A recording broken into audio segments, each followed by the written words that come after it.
ฮะเห็นยังไอ้ถ่ายคลิปนี่แล้วอลิศเอ้ยบ่ได้เจอกันโดนเนาะแต่อันนี้คือสไตล์ของอลิศแท้ๆเลยพี่น้องเอ้ยก็คือเพิ่นจะนุ่งสิ้นเนาะนุ่งสิ้นเพิ่นใส่ปกตินี่โอ้หายากเลยเพิ่นสิใส่เสื้อจังซี่ได้เพราะว่าเพิ่นรักษาผิวเนาะมันเป็นความขาวความงามเนาะของอลิศออร่าอลิศออร่าแท้ๆออร่าว่าเลยมื้อนี้อ้ายมาหาเนาะปกติคันอ้ายบ่มานี่มื้อนี้สิต้องได้ไปเฮ็ดสวนมันแม่นบ่โดยไปเสียหญ้าแล้วก็จูดพร้อมเนาะมื้อนี้แม่ไปไสมื้อนี้กนมัน ไปกลมันกลเม่นเห็นบ่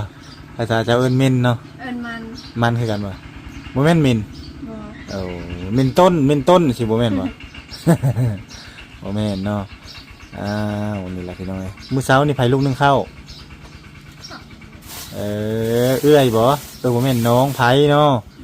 น้องไผลูกนึงเข้าเพราะว่า 2-3 มื้อที่ผ่านมาน้องสาวเพิ่นมีงานหากระจบไปเมื่อวานนี้พี่น้องเอ้ยมื้อนี้บ่ตุกเลยมาแวะหาเนาะน้องอลิศคนงามเนาะนี่อยู่ตามครัวเพิ่นนี่แหละนี่อยู่บนครัวอันนี้คือทางเข้าห้องสาวโสดอันนี้เนาะในห้องสาวโสดคือว่าดำมาแล้วฝานี่สาวโสด หลังไฟบ่ได้เข้าไปทางในบ่ควันไฟนั่นเข้าบ่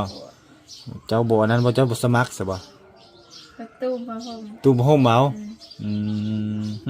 หนาวบ่อากาศช่วงนี้หนาวบ่หนาวเนาะหน้าห่อเห่ามันบ่มีลมบ่ได้เข้าโอ้แสดงว่าอุ่น